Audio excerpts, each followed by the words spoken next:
ലോകമെമ്പാടുമുള്ള എല്ലാ world to world television പ്രേക്ഷകർക്കും വചനപ്രഭയുടെ പുതിയ എപ്പിസോഡിലേക്ക് സ്വാഗതം. പ്രാർത്ഥനയോടുകൂടി ഇന്നത്തെ വചന ശുശ്രൂഷ ആരംഭിക്കാം. സ്നേഹതുതിയായ ഞങ്ങളുടെ വാഴ്ത്തപ്പെട്ട സ്വർഗീയ പിതാവാം ദൈവമേ, അവിടുത്തെ തിരുസന്നിധിയിലേക്ക് അടിയങ്ങൾ അടുത്തു വരുന്നു. അങ്ങയുടെ തിരുവചനത്തിലൂടെ ഞങ്ങളോട് ഹൃദ്യമായി സംസാരിച്ച് അവിടുന്ന് ഞങ്ങളെ അനുഗ്രഹിക്കണമേ എന്ന് പ്രാർത്ഥിക്കുന്നു. അങ്ങയുടെ തിരുവചനം ഞങ്ങൾക്ക് ശ്രദ്ധയോടെ കേൾക്കുവാനും ഗ്രഹിപ്പാനും തക്കവണ്ണം പരിശുദ്ധാത്മാവെ അവിടുന്ന് അടിയങ്ങളെ സഹായിക്കണമേ എന്ന് പ്രാർത്ഥിക്കുന്നു. അടിയനെയും അങ്ങയുടെ തിരുസന്നിധിയിൽ താഴ്ത്തി സമർപ്പിക്കുന്നു. അങ്ങയുടെ തിരുവചനം അങ്ങ് ആഗ്രഹിക്കുന്ന പ്രകാരം സംസാരിപ്പാൻ തക്കവണ്ണം പരിശുദ്ധാത്മാവെ അവിടുന്ന് അടിയൻ്റെ ആദരത്തോടു കൂടി ഇരിക്കണമേ എന്ന് പ്രാർത്ഥിക്കുന്നു. അങ്ങയുടെ പുണ്യനാമം മാത്രം അതിലൂടെ മഹത്വപ്പെടണമെന്ന് യേശുവിൻ്റെ നാമത്തിൽ അപേക്ഷിക്കുന്നു. കൃപയോടെ കേൾക്കണമേ.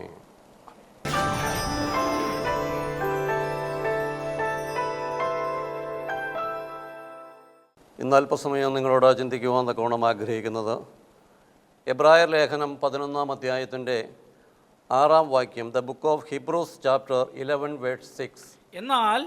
എന്നാൽ വിശ്വാസം കൂടാതെ ദൈവത്തെ പ്രസാദിപ്പിക്കുവാൻ കഴിയുന്നതല്ല. ദൈവത്തിന്റെ അടുക്കൽ വരുന്നവൻ ദൈവം ഉണ്ട് എന്നും തന്നെ ജാഗ്രതയോടെ അന്വേഷിക്കുന്നവർക്ക് അവൻ പ്രതിഫലം കൊടുക്കുന്നുവെന്നും വിശ്വസിക്കണം. ത്രിയേക ദൈവത്തിൻ്റെ വലിയ തിരുനാമത്തിന് മഹത്വമുണ്ടായിരിക്കട്ടെ. കർത്താവിനാൽ അനുഗ്രഹിക്കപ്പെട്ട സഹോദരീ സഹോദരങ്ങളെ, സർവശക്തനായ ദൈവത്തെ പ്രസാദിപ്പിക്കണം എന്നുള്ള ആഗ്രഹത്തോടു കൂടിയാണ് നമ്മൾ ഓരോരുത്തരും ദൈവസന്നിധിയിലേക്ക് കടന്നു വരുന്നത്. ദൈവത്തെ പ്രസാദിപ്പിക്കുവാൻ തക്കവണ്ണം നാം പല കാര്യങ്ങളും നമ്മുടെ ജീവിതത്തിൽ നാം ചെയ്യുന്നുണ്ട്. അതിലൊക്കെയും ദൈവം പ്രസാദിക്കുന്നുണ്ട് എന്നുള്ള വിശ്വാസത്തിലാണ് നാം അതൊക്കെയും ചെയ്യുന്നത്.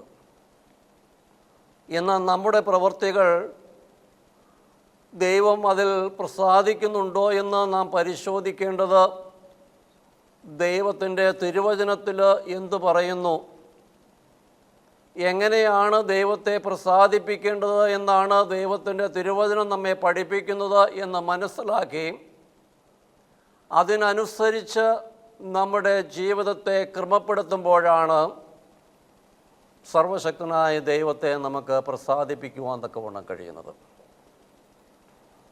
ഇവിടെ അപ്പോസ്തലൻ നമ്മെ പഠിപ്പിക്കുന്നു, വിശ്വാസം കൂടാതെ ദൈവത്തെ പ്രസാദിപ്പിക്കുവാൻ കഴിയുകയില്ല. അപ്പോൾ ദൈവപ്രസാദം നമുക്ക് ലഭിക്കണമെങ്കിൽ ആവശ്യമായിരിക്കുന്നത് ദൈവത്തിലുള്ള വിശ്വാസമാണ്.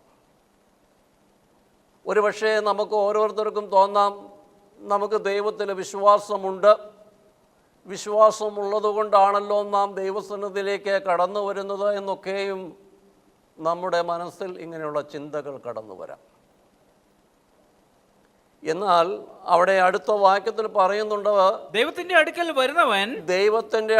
വരുന്നവൻ ദൈവം ഉണ്ട് എന്നും തന്നെ ജാഗ്രതയോടെ അന്വേഷിക്കുന്നവർക്ക് അവൻ പ്രതിഫലം കൊടുക്കുന്നു എന്നും വിശ്വസിക്കണം. അപ്പോൾ എന്താണ് ഞാനും നിങ്ങളും വിശ്വസിക്കേണ്ടത്? നാം ദൈവസന്നിധിയിലേക്ക് കടന്നു വരുമ്പോൾ നമ്മുടെ കരങ്ങൾ മലർത്തി ദൈവസന്നിധിയിൽ സ്തോത്രങ്ങളും യാഗങ്ങളും സ്തുതികളും ഞാനും നിങ്ങളും സമർപ്പിക്കുമ്പോൾ നാം എന്ത് വിശ്വസിക്കണം? ദൈവം നമ്മുടെ മുമ്പിലുണ്ട് എന്ന് വിശ്വസിക്കണം. അപ്പോൾ സർവശക്തനായ ദൈവത്തിൻ്റെ മുമ്പിൽ ഞാനും നിങ്ങളും നിൽക്കുമ്പോഴുണ്ടാകേണ്ട വ്യത്യാസങ്ങൾ നമ്മുടെ ശരീരത്തിലും നമ്മുടെ പ്രവർത്തനങ്ങളിലും നമ്മുടെ സംസാര രീതികളിലും ഉണ്ടാകണം. നാം ആരുടെ മുമ്പിലാണ് നിൽക്കുന്നത്? സർവശക്തനായ ദൈവത്തിൻ്റെ മുമ്പിലാണ് നിൽക്കുന്നത്. ആ ബോധ്യം അല്ലെങ്കിൽ ആ വിശ്വാസം നമുക്കുണ്ടാക്കണം. നമ്മുടെ അകക്കണ്ണുകൾ കൊണ്ട് നാം ദൈവത്തെ കാണുകയും സർവശക്തനായ ദൈവം എന്നെ കാണുന്നുണ്ട് എന്ന് ഹൃദയത്തിൽ വിശ്വസിക്കുകയും ചെയ്യണം. എന്തുകൊണ്ടാണ് വിശ്വസിക്കേണ്ടത്? തന്നെ ജാഗ്രതയോടുകൂടി അന്വേഷിക്കുന്നവർക്ക് പ്രതിഫലമുണ്ട്. അതുകൊണ്ട് ഞാനും നിങ്ങളും എന്തു ചെയ്യണം? ജാഗ്രതയോടുകൂടി ശ്രദ്ധയോടുകൂടി ദൈവത്തെ പ്രസാദിപ്പിക്കുവാൻ തക്കവണ്ണം പരിശ്രമിക്കണം. ഉൽപ്പത്തി പുസ്തകത്തിൽ നമുക്കവിടെ കാണുവാൻ തക്കവണ്ണം കഴിയും. അവിടെ കായൻ്റെയും ഹാബേലിൻ്റെയും വഴിപാടിനെ കുറിച്ച് നമുക്ക് കാണുവാൻ തക്കവണ്ണം കഴിയും. രണ്ടുപേരും ദൈവസന്നദ്ധയിൽ ദൈവത്തെ പ്രസാദിപ്പിക്കുവാൻ തക്കവണ്ണം വഴിപാടുമായി ദൈവത്തിൻ്റെ തിരുസന്നിധിയിൽ കടന്നു വന്നവരാണ്. അതിൻ്റെ 3-ാം അധ്യായത്തിൽ നമുക്ക് കാണുവാൻ തക്കവണ്ണം കഴിയും കായേനും കാബേലും എങ്ങനെയാണ് ദൈവസന്നിധിയിലേക്ക് കടന്നു വന്നത്. ഉൽപ്പത്തി പുസ്തകം 4-ാം അധ്യായത്തിൽ നമുക്ക് കാണുവാൻ തക്കവണ്ണം കഴിയും. അതിൻ്റെ 2-ാം വാക്യം, പിന്നീട് അവൾ അവന്റെ സഹോദരനായ ഹാബേലിനെ പ്രസവിച്ചു. ഹാബേൽ ആട്ടിടയനും കൈൻ കൃഷിക്കാരനുമായി തീർന്നു. കുറെ കാലം കഴിഞ്ഞ് കൈൻ നിലത്തിലെ വിളവിന്റെ റംസം ദൈവത്തിന് വഴിപാടായി കൊണ്ടുവന്നു. ഹാബേൽ തന്റെ ആട്ടിൻകൂട്ടത്തിലെ അടിഞ്ഞൂരിൽ നിന്ന് അവിടെ മേധസ്സിൽ നിന്ന് ഒരു വഴിപാട് കൊണ്ടുവന്നു. യഹോവ ഹാബേലിലും അവന്റെ വഴിപാടിലും പ്രസാദിച്ചു. കായീൻ കൃഷിക്കാരനായിരുന്നു, ഹാബേൽ ആട്ടിടയനായിരുന്നു. അവർ രണ്ടുപേരും ദൈവത്തിൻ്റെ തിരുസന്നിധിയിലേക്ക് വഴിപാടുകളുമായി കടന്നു വരികയാണ്. ഹാബേൽ അവൻ്റെ ആട്ടിൻകുട്ടിയുമായി കടന്നു വരുന്നു. കായീൻ അവൻ്റെ കൃഷിയിൽ നിന്ന് കിട്ടിയ നിലത്തിലെ വിളവുമായി അവൻ ദൈവസന്നിധിയിലേക്ക് കടന്നു വരികയാണ്. കായീൻ മോശമായതാണ് ദൈവസന്നിധിയിൽ കൊണ്ടുവന്നത് എന്ന് ദൈവത്തിൻ്റെ തിരുവചനത്തിൽ നമ്മെ പഠിപ്പിക്കുന്നില്ല. രണ്ടുപേരും വഴിപാടുകളുമായിട്ടാണ് കടന്നു വന്നത്. എന്നാൽ മുന്നോട്ട് വായിക്കുമ്പോൾ അതിൻ്റെ അടുത്ത വാക്യത്തിൽ പറയുന്നുണ്ട്, കായീനിലും അവന്റെ വഴിപാടിലും പ്രസാദിച്ചില്ല. കായീന് വളരെയധികം കോപമുണ്ടായി.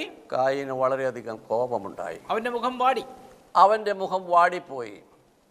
അപ്പോൾ രണ്ടുപേരും ദൈവസന്നിധിയിൽ വഴിപാടുമായി കടന്നു വന്നു. ഒരു വ്യക്തിയുടെ മുഖം ശോഭയുള്ളതായി തീർന്നു, മറ്റു വ്യക്തിയുടെ മുഖം വാടിപ്പോയി. എന്ന് പറഞ്ഞാൽ അവന് ദൈവത്തിൽ പ്രസാദം തോന്നിയില്ല, അവൻ്റെ വഴിപാടിൽ ദൈവം പ്രസാദിച്ചില്ല.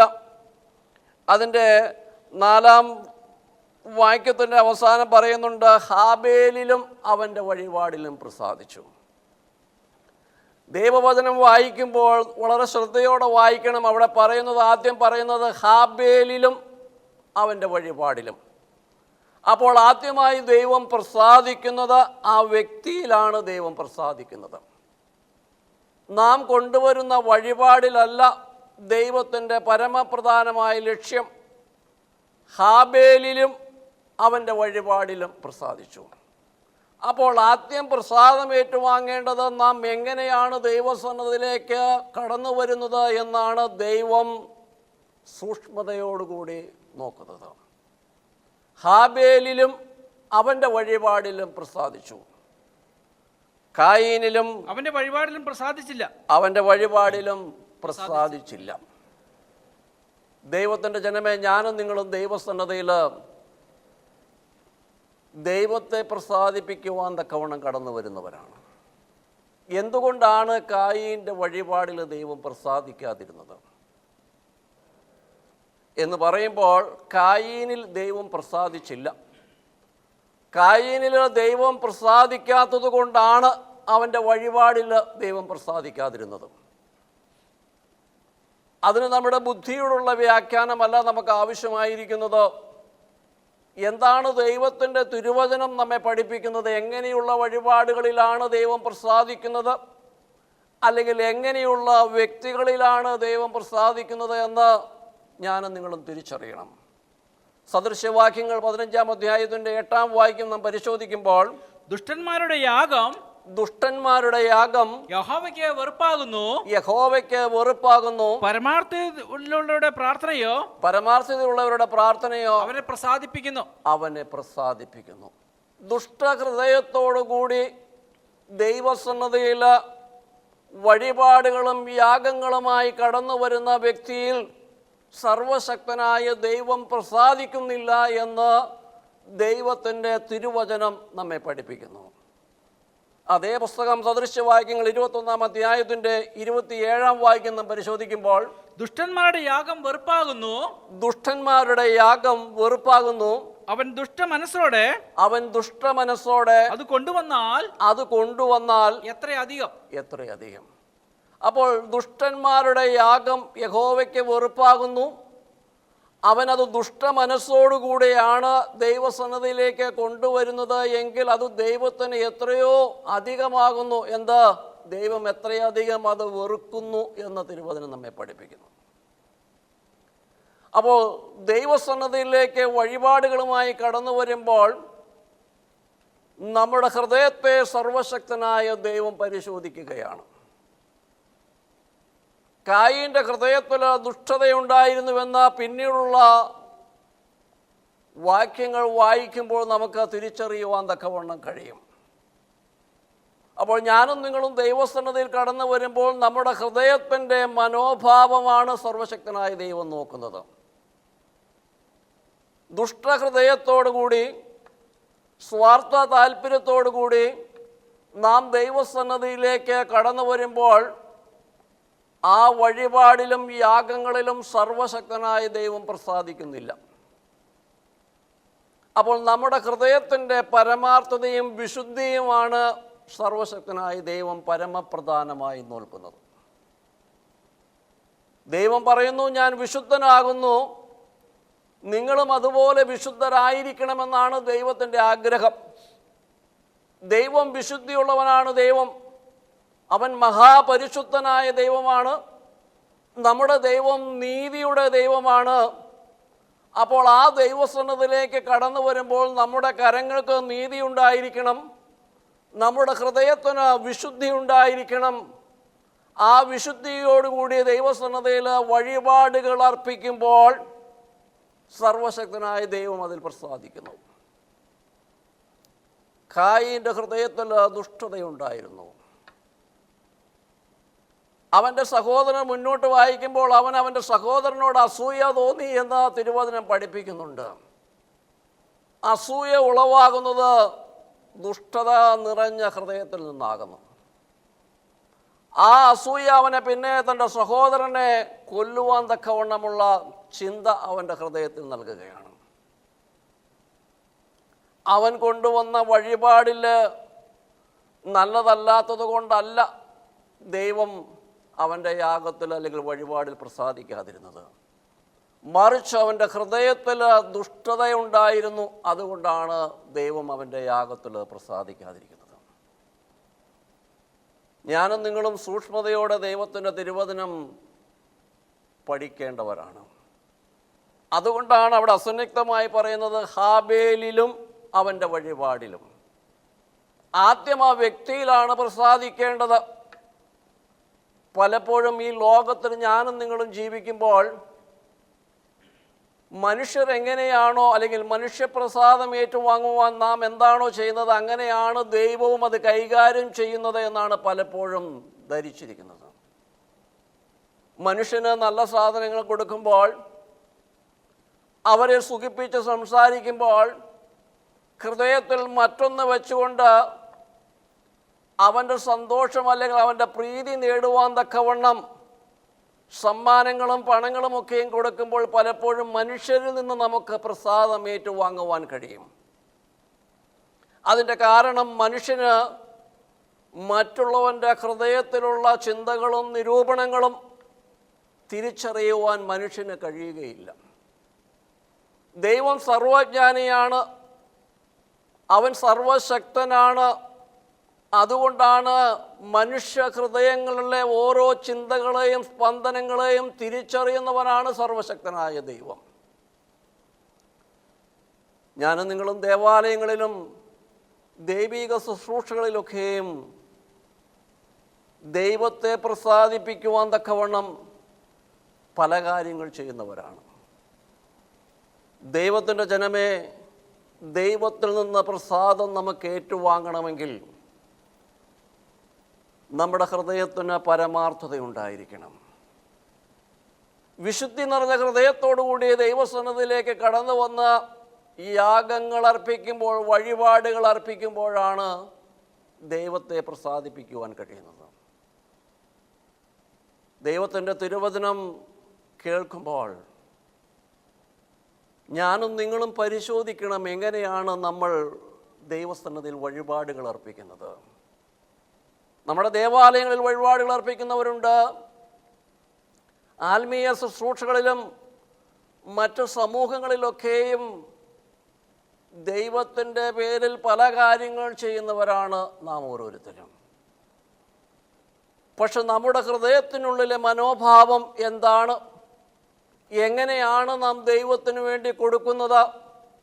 എങ്ങനെയാണ് ദൈവത്തിൻ്റെ വേല നാം ചെയ്യുന്നത് എന്ന് നല്ലവണ്ണം തിരിച്ചറിയുന്ന ഒരു ദൈവത്തിൻ്റെ തിരുസന്നിധിയിലാണ് ഞാൻ നിങ്ങൾ കടന്നു വരുന്നത്. പലപ്പോഴും നമ്മളത് മറന്നു പോകുന്നു എന്നുള്ളതാണ് ഒരു യാഥാർത്ഥ്യം. ദൈവപ്രസാദം ഏറ്റുവാങ്ങണമെങ്കിൽ നമുക്ക് ദൈവത്തെ പരമാർത്ഥതയോടുകൂടി ദൈവസന്നിധിയിൽ കടന്നു വരണം.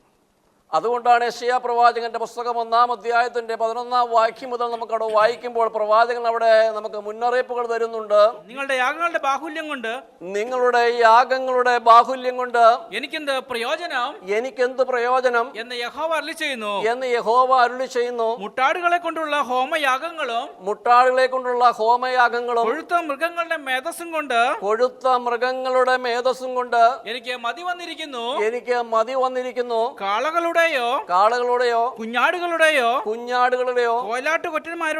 കോലാട്ടുകൊറ്റന്മാരുടെയോ രക്തത്തിൽ ഞാൻ പ്രസാദിക്കുന്നില്ല.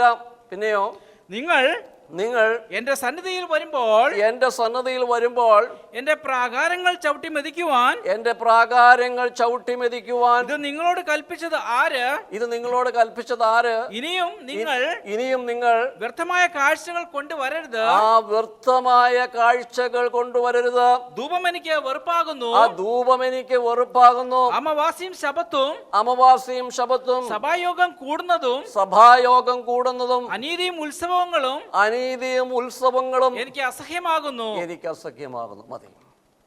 അപ്പോൾ നിങ്ങൾ എൻ്റെ സന്നിധിയിലേക്ക് കൊണ്ടുവരുന്ന വഴിപാടുകളും പെരുന്നാളുകളും നേർച്ചകളും കാഴ്ചകളും എനിക്ക് അസഹ്യമാകുന്നുവെന്ന് സർവശക്തനായ ദൈവം തൻ്റെ തിരുവചനത്തിലൂടെ പറയുന്നു.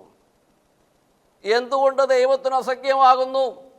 നിങ്ങളുടെ ഹൃദയത്തിന് പരമാർത്ഥതയില്ല, വിശുദ്ധിയില്ല. ദുഷ്ടഹൃദയത്തോടുകൂടി സ്വാർത്ഥമായ താല്പര്യത്തിന് വേണ്ടി, അല്ലെങ്കിൽ പേരും പെരുമയും ഉണ്ടാകുവാൻ തക്കവണ്ണം സർവജ്ഞാനിയായ ദൈവത്തിൻ്റെ തിരുസന്നിധിയിലേക്ക് നിങ്ങൾ വഴിപാടുകളുമായി കടന്നു വരുമ്പോൾ ദൈവം പറയുന്നു, ഞാനതിൽ പ്രസാദിക്കുന്നില്ല, എനിക്കത് അസഖ്യമാകുന്നു. നിങ്ങളുടെ അമാവാസ്യയും ഉത്സവങ്ങളും എനിക്ക് അസഖ്യമാകുന്നു. ദൈവത്തിൻ്റെ ജനമേ, വളരെ ശ്രദ്ധയോടുകൂടി ഞാനും നിങ്ങളും കേൾക്കേണ്ട തിരുവചനമാണ്. ദൈവം ഇങ്ങനെയുള്ള യാഗങ്ങളിലും വഴിപാടുകളിലും പ്രസാദിക്കുന്നില്ല. എന്നാൽ ഇതൊന്നും ചെയ്യരുത് എന്നല്ല വചനം പറയുന്നത്, ഒക്കെയും ആവശ്യമാണ്. പക്ഷേ ഈ ഹൃദയത്തിനുള്ളിലെ മനോഭാവം സർവശക്തനായ ദൈവം നോക്കുന്നു. ദുഷ്ടഹൃദയത്തോടുകൂടി നാം എത്ര പണം ദൈവസന്നിധിയിൽ ചെലവഴിച്ചാലും, എത്ര പെരുന്നാളുകൾ നാം ഏറ്റുകഴിച്ചാലും, എത്ര സ്തോത്രയാഗങ്ങൾ ദൈവത്തിൻ്റെ തിരുസന്നിധിയിൽ അർപ്പിച്ചാലും സർവശക്തനായ ദൈവം അതിൽ പ്രസാദിക്കുന്നില്ല എന്ന് തിരുവചനം നമ്മെ പഠിപ്പിക്കുകയാണ്. അതുകൊണ്ടാണ് കായീൻ്റെ വഴിപാടിൽ ദൈവം പ്രസാദിച്ചില്ല. തന്നിമിത്തം അവൻ്റെ മുഖം വാടി. ദൈവപ്രസാദം ലഭിച്ച ഹാബേലിനോട് അവൻ അസൂയ തോന്നി. ആ അസൂയ അവൻ്റെ ഹൃദയത്തിൽ വർദ്ധിച്ച് അവനെ കൊല്ലുവാൻ തക്കവണ്ണം അത് കാരണമായി തീർന്നു. എൻ്റെയും നിങ്ങളുടെയും ഹൃദയത്തിൽ അസൂയ ഉണ്ടായെങ്കിൽ, സ്വാർത്ഥത നിറഞ്ഞതുകൊണ്ട് നമ്മുടെ ഭൗതികമായ നന്മകൾ മാത്രം ലക്ഷ്യമാക്കിയാണ് ദൈവത്തിൻ്റെ തിരുസന്നിധിയിൽ വഴിപാടുകൾ അർപ്പിക്കുന്നത് എങ്കിൽ, സഹോദര സഹോദരി, സർവശക്തനായ ദൈവം എൻ്റെയും നിങ്ങളുടെയും ഹൃദയങ്ങളെ വായിച്ചറിയുന്നവനാണ് നമ്മുടെ ദൈവം. ആ ദൈവത്തിൻ്റെ തിരുസന്നിധിയിൽ നിന്ന് പ്രസാദം ഏറ്റുവാങ്ങണമെങ്കിൽ പരമപ്രധാനമായി നമ്മുടെ ഹൃദയത്തിന് വിശുദ്ധി ഉണ്ടായിരിക്കണം. വിശ്വാസത്തിൽ ഞാനും നിങ്ങളും വളർച്ച പ്രാപിക്കണം. എങ്ങനെയാണ് വിശ്വാസത്തിൽ വളർച്ച പ്രാപിക്കേണ്ടത്? റോമർ 10-ാം അധ്യായത്തിൻ്റെ 17-ാം വാക്യത്തിൽ അവിടെ നമ്മെ പഠിപ്പിക്കുന്നുണ്ട്. ആകയാൽ വിശ്വാസം കേൾവിയാലും കേൾവി ക്രിസ്തുവിന്റെ വചനത്താലും വരുന്നു. കേൾവി ക്രിസ്തുവിൻ്റെ വചനത്താലും വരണം. അപ്പോൾ എങ്ങനെയാണ് ഒരു വ്യക്തിയിലെ വിശ്വാസം ഉണ്ടാകേണ്ടത്? അവൻ കേൾക്കണം. കേൾവിയിൽ നിന്നാണ് വിശ്വാസം ഉണ്ടാകുന്നത്. എന്ത് കേൾക്കണം? ദൈവത്തെക്കുറിച്ച് കേൾക്കണം, ദൈവത്തിൽ നിന്ന് കേൾക്കണം, പരിശുദ്ധാത്മാവിൻ്റെ ശബ്ദം കേൾക്കണം, ദൈവികമായ ദൈവത്തിൻ്റെ അരുളപ്പാടുകൾ കേൾക്കുവാൻ തക്കവണ്ണം അവൻ അതീവ ശ്രദ്ധയോടെയും ജാഗ്രതയോടും കൂടി അവൻ്റെ സന്നദ്ധയിലേക്ക് കടന്നു വരണം. ആകയാൽ വിശ്വാസം കേൾവിയാലും, കേൾവി എവിടെ നിന്ന് വരും? ദൈവത്തിൻ്റെ തിരുവചനത്തിൽ നിന്ന് ഞാനും നിങ്ങളും കേൾക്കണം. ലോകത്തിൻ്റെ ശബ്ദങ്ങളിൽ നിന്നോ ലോകത്തിൻ്റെ പത്രങ്ങളിൽ നിന്നോ അല്ല നാം ദൈവത്തെക്കുറിച്ച് അറിയേണ്ടത്. ജീവനുള്ള ദൈവത്തിൻ്റെ തിരുവചനത്തിൽ നിന്ന് ദൈവത്തെ കേൾക്കുവാൻ തക്കവണ്ണം കഴിയണം. ഈ തിരുവചനത്തിന് ജീവനുണ്ട്. ഒരു പുസ്തകം നമ്മുടെ കയ്യിലിരിക്കുന്ന പുസ്തകം അടഞ്ഞ് നമ്മുടെ കബോർഡിലൊക്കെയും ഇരിക്കുന്നു. പക്ഷെ ദൈവത്തിൻ്റെ വചനം പറയുന്നു അത് ജീവനുള്ളതാണ്. നമ്മുടെ ബുദ്ധി കൊണ്ട് നോക്കുമ്പോൾ ദൈവവചനത്തിന് ജീവനില്ല, അത് അനങ്ങുന്നില്ല. പക്ഷേ സർവശക്തനായ ദൈവം പറയുന്നു എൻ്റെ വചനത്തിന് ജീവനുണ്ട്. ആ ജീവൻ നിങ്ങളിലേക്ക് പകരണമെങ്കിൽ എന്തു ചെയ്യണം? ജാഗ്രതയോടുകൂടി അവൻ്റെ ശബ്ദം കേൾക്കണം. ദൈവത്തിൻ്റെ ശബ്ദം കേൾക്കുമ്പോൾ നമ്മളിൽ വിശ്വാസം വർദ്ധിക്കും. അങ്ങനെ കേൾക്കുവാൻ തക്കവണ്ണം നമുക്ക് കഴിയണം. സങ്കീർത്തനം 51-ന്റെ 16-17 വാക്യങ്ങളിൽ ദൈവം പറയുന്നുണ്ട്, ഹനനയാഗം നീ ഇച്ഛിക്കുന്നില്ല, അല്ലെങ്കിൽ ഞാൻ അർപ്പിക്കുമായിരുന്നു, ഹോമയാഗത്തിൽ നിനക്ക് പ്രസാദവുമില്ല. ദൈവത്തിന്റെ ഹനനയാഗങ്ങൾ തകർന്നിരിക്കുന്ന മനസ്സാകുന്നു, തകർന്നും നുറുങ്ങിയുമിരിക്കുന്ന ഹൃദയത്തെ ദൈവമേ നീ നിരസിക്കുകയില്ല. അപ്പോൾ തകർന്ന ഹൃദയത്തോടുകൂടി, വിശുദ്ധി നിറഞ്ഞ ഹൃദയത്തോടുകൂടി, ദൈവത്തെ പരമാർത്ഥമായി ദൈവത്തെ വിശ്വസിച്ചുകൊണ്ട് ദൈവിക ആശ്രയത്തോടുകൂടിയുള്ള ഹൃദയത്തോടുകൂടി ദൈവത്തെ അന്വേഷിക്കുമ്പോൾ ആ ഹൃദയത്തിൽ ദൈവം നിരസിക്കുന്നില്ല എന്ന് ദൈവത്തിൻ്റെ തിരുവചനം പറയുന്നു. ദൈവത്തിൻ്റെ ജനമേ, ദൈവത്തെ പ്രസാദിപ്പിക്കുവാൻ എനിക്ക് നിങ്ങൾക്കും കഴിയണം. ഹാബേലിൻ്റെ വഴിപാടിൽ ദൈവം പ്രസാദിച്ചതുപോലെ എൻ്റെയും നിങ്ങളുടെയും ജീവിതത്തിൽ ദൈവം പ്രസാദിക്കണമെങ്കിൽ വിശ്വാസത്തിൻ്റെതായ പ്രവൃത്തികൾ നമ്മളിലുണ്ടാകണം. വിശുദ്ധി നിറഞ്ഞ ഹൃദയത്തോടു കൂടിയുള്ള ആയിരിക്കണം ദൈവസന്നിധിയിലേക്ക് കടന്നു വരേണ്ടത്. അനുദിന ജീവിതത്തിൽ വിശ്വാസത്തിൽ വളർച്ച പ്രാപിപ്പാൻ തക്കവണ്ണം കഴിയണം. ദൈവത്തിൻ്റെ ശബ്ദം കേൾക്കുവാനും ദൈവവചനത്തിൽ നിന്ന് കേൾക്കുവാനും പഠിക്കുവാനും തക്കവണ്ണം കഴിയണം. കാരണം ദൈവവചനത്തിന് ജീവനുണ്ട്. ആ ജീവൻ എന്നിലേക്കും നിങ്ങളിലേക്കും വരുമ്പോഴാണ് എൻ്റെയും നിങ്ങളുടെയും വിശ്വാസ ജീവിതത്തിന് വളർച്ചയുണ്ടാകുന്നത്. എൻ്റെ വാക്കുകൾ ഞാൻ ചുരുക്കുന്നു. ഹാബേലിൻ്റെ വഴിപാടിൽ സർവശക്തനായ ദൈവം പ്രസാദിച്ചതുപോലെ എൻ്റെയും നിങ്ങളുടെയും വഴിപാടുകളിലും സ്തുതികളിലും സ്തോത്രങ്ങളിലും പ്രാർത്ഥനകളിലും സർവശക്തനായ ദൈവം പ്രസാദിക്കണമെങ്കിൽ പരമാർത്ഥ ഹൃദയത്തോടുകൂടി ദൈവസന്നിധിയിലേക്ക് കടന്നു വന്ന് വഴിപാടുകൾ അർപ്പിക്കണം. ആ പ്രകാരം ദൈവത്തെ പ്രസാദിപ്പിക്കുവാനും ദൈവത്തിൻ്റെ തിരുസന്നിധിയിൽ പ്രാഗൽഭ്യമുള്ള മക്കളായി തീരുവാനും ദൈവിക വചനത്തിൻ്റെ വെളിച്ചത്തിൽ കാൽച്ചുവടുകൾ വെച്ചുകൊണ്ട് മുന്നോട്ട് പോകുവാനും ആ ജീവനുള്ള ദൈവത്തെ മറ്റുള്ളവർക്ക് കാണിച്ചു കൊടുക്കുവാനും തക്കവണ്ണം, ലോകത്തിൻ്റെ വെളിച്ചമായി ശോഭിക്കുവാൻ തക്കവണ്ണം ഓരോ വ്യക്തികളെയും എന്നെയും നിങ്ങളെയും ഒരുപോലെ ദൈവത്തിൻ്റെ പരിശുദ്ധാത്മാവ് സഹായിക്കട്ടെ എന്ന് പ്രാർത്ഥിച്ചുകൊണ്ട് എൻ്റെ വചന ശുശ്രൂഷയിൽ നാം വിരമിക്കുന്നു. നമുക്കൊരു നിമിഷം പ്രാർത്ഥിക്കാം. സ്നേഹനിധിയായ ഞങ്ങളുടെ വാഴ്ത്തപ്പെട്ട സ്വർഗീയ പിതാവാം ദൈവമേ, അവിടുത്തെ തിരുവചനത്തിലൂടെ ഞങ്ങളോട് സംസാരിച്ച എല്ലാ കൃപകൾക്കായിട്ട് നന്ദിയോടെ ഞങ്ങൾ സ്തുതിക്കുന്നു കർത്താവേ. ദുഷ്ടഹൃദയത്തോടു കൂടി അർപ്പിക്കുന്ന വഴിപാടുകളിൽ അങ്ങ് പ്രസാദിക്കുന്നില്ല എന്ന ദൈവമേ അങ്ങയുടെ തിരുവചനത്തിലൂടെ ഞങ്ങളോട് സംസാരിച്ച കൃപകൾക്കായിട്ട് സ്തോത്രം.